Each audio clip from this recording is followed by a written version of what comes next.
tegaskan dalam berbagai kesempatan, tidak ada manusia bodoh. Hanya di lagu manusia bodoh itu. Ya. Yang ada itu barangkali lingkungan yang tidak kondusif dalam mengeksplorasi pengetahuan yang bersangkutan, potensi-potensi ilmunya. Ya, cara mengajar yang tidak tepat, ya, guru yang kurang tepat dalam mengajarkan, kurang sabar. Ya, pun demikian lingkungan yang tidak kondusif ketika orang-orang ini berusaha menggali potensi pengetahuannya. Yang ingin saya katakan yang pertama, ilmu itu anugerah, potensi itu sudah ada, sudah tertanam. Jadi manusia itu mau jadi apapun, itu peluangnya dahsyat, besar. Ya, memorinya luar biasa. Bahkan ada penelitian dulu, ya, di barat bahkan, ada yang menyebutkan di University of California. Ya, saya pernah baca referensi buku itu menyebutkan riset tentang kapasitas memori manusia yang standar saja. Ya, yang paling standar itu 100 juta gigabytes. Ya, 100 juta gigabytes. Anda bayangkan sekarang pakai flash disk saja, ya, misalnya yang berapa giga, 8 giga, ya, 10 giga, 60 giga, itu kalau dikumpulkan informasinya berbentuk hard copy, buku apa kumpulkan, barangkali rumah mewah pun tak sanggup menampung segala hal yang bisa dijadikan dalam bentuk hard copy tadi. Dan itu sepersekian kecil, ya, sepersekian dari anugerah memori yang telah Allah tanamkan pada seorang makhluk bernama manusia. Dahsyat. Jadi saya ingin membawa sebuah narasi untuk memberikan motivasi pada setiap diri. Tanamkan, katakan pada jiwa kita, saya makhluk pintar, saya makhluk berpengetahuan. Ya, tidak tercipta kita semua oleh Allah Subhanahu wa taala kecuali sebagai makhluk yang sangat bermartabat, makhluk yang punya nilai, makhluk yang mulia. Jadi jangan rendahkan kemuliaan kita ini dengan perilaku-perilaku yang menyimpang. Ya, kita ini makhluk istimewa. Katakan pada diri kita, Allah memuliakan saya dengan sangat istimewa. Bahkan dengan potensi keistimewaan ini bisa lebih tinggi derajatnya dibanding dengan malaikat. Allah sudah mengangkat. Kenapa Anda merendahkan diri sendiri? Hei, para pelajar, dimanapun Anda berada, khususnya yang muslim, ya, yang tersambung dalam kajian ini, saya katakan kepada Anda semua, jangan pernah mengatakan pada diri Anda, saya nggak bisa, saya tidak mampu, susah nih matematika, nggak bisa nih fisika. Tidak, kawan. Katakan pada diri Anda, saya adalah makhluk istimewa yang bisa mengatasi berbagai materi apapun yang saya pelajari, saya bisa kuasai, karena semua potensi itu telah Allah tanamkan pada diri kita. Keyakinan membangun sebuah kekuatan yang akan memberikan transformasi pada diri kita untuk jadi manusia yang istimewa dengan tindakan-tindakan yang nyata. Catat itu. Ya. Jadi ini poinnya. Hanya bedanya karena kita bukan nabi. Ingat, kita bukan nabi. Ya. Fitrah kenabian tidak kita miliki. Awas hati-hati. Fitrah kenabian. Fitrah kenabian diajarkan secara langsung. Ketika Allah mengajarkan redaksinya allama. Kita hanya memiliki potensi pengetahuannya, ditanamkan oleh Allah dalam jiwa kita.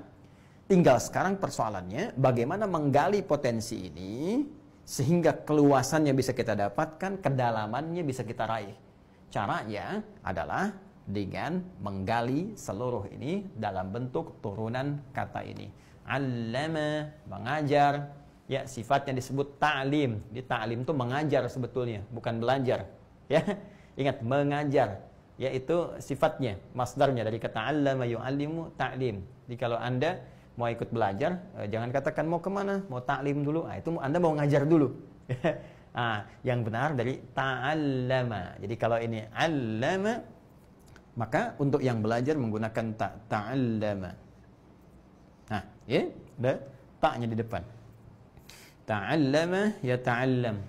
Ya, fahuwa muta'allim, orang yang belajar.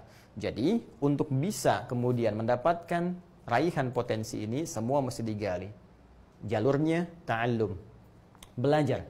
Ta'allum, belajar. Karena itu, petunjuk Nabi SAW, yang dengan itu seluruh sahabat bertransformasi dari manusia-manusia yang tadinya disifati dengan diksi yang sangat luar biasa, buruk. Ya, kalimat jahiliyah. Perilakunya jauh dari nilai-nilai kemuliaan, tiba-tiba bertransformasi menjadi khairu ummah. Ya, dengan apa? Dengan cahaya Al-Quran. Tapi apakah seketika Al-Quran turun langsung jadi khairu ummah? Tidak. Belajar dulu mereka. Belajar dari Nabi yang dipilih oleh Allah mengajarkan secara langsung. Mereka belajar dengan tekun, dengan sungguh-sungguh. Karena di sini tak di sini di antara maknanya menunjukkan kesungguhan. Nanti banyak ya makna tak yang menjadi awalan dari sebuah kalimat di bahasa Arab. Nanti di ilmu sharaf ragamnya, di antara maknanya nanti ada menunjuk pada kesungguhan, keseriusan. Apalagi ada tasydid di sini ya, yang secara bahasa bukan menunjuk pada satu makna double, dua kata yang disatukan, yang satu sukun, yang satu berharokat. Di dalamnya ada dua. Yang pertama sukun, kedua berharokat. Ta'al sukun, la ma. Itu baru gramatikal dasar. Ya, tasydid juga menunjuk pada sesuatu makna lugawinya seakar dengan kata syiddah, sesuatu yang tidak mudah, ya, sesuatu yang berliku, kadang butuh perjuangan, sesuatu yang keras. Ya, kadang belajar itu tidak mudah, butuh perjuangan, bangun, semangat, mengatasi rasa malas, ya. Kalau masuk kelas, kadang-kadang juga kita harus berjuang, ya, dengan ego kita, ya, dengan keadaan diri kita, bertarung dengan semangat kita. Untuk duduk paling depan kadang nggak mudah, pilih-pilih di belakang, nggak nanya, kadang-kadang tiduran, ya. Tapi dahsyatnya ujian masih nomor 1 Indonesia. Ya itu artinya apa? Potensinya tinggi, kita luar biasa gitu, ya. Jadi teman-teman sekalian, saya ingin katakan di sini, Nabi memberikan sebuah petunjuk dengan sangat singkat. Kalimat beliau, khairukum man ta'allamal Qur'ana wa 'allamah. Ya, yang terbaik di antara kalian adalah orang yang mampu mengeksplorasi, menggali dengan sungguh-sungguh, ya. Hadapi segala tantangannya, tetap semangat, ya. Mereka berhasil menggali makna-makna Al-Quran dengan sungguh-sungguh, semangat, tantangan tidak mudah, datang belajar kepada Nabi, ada ancaman, intimidasi, bahkan tidak sedikit yang dieksekusi, tapi hasilnya apa? Hasilnya abadi terpatri hingga kini, dengan nilai-nilai kebaikan yang melegenda. Sampai dengan saat ini kita bisa mengambil manfaatnya.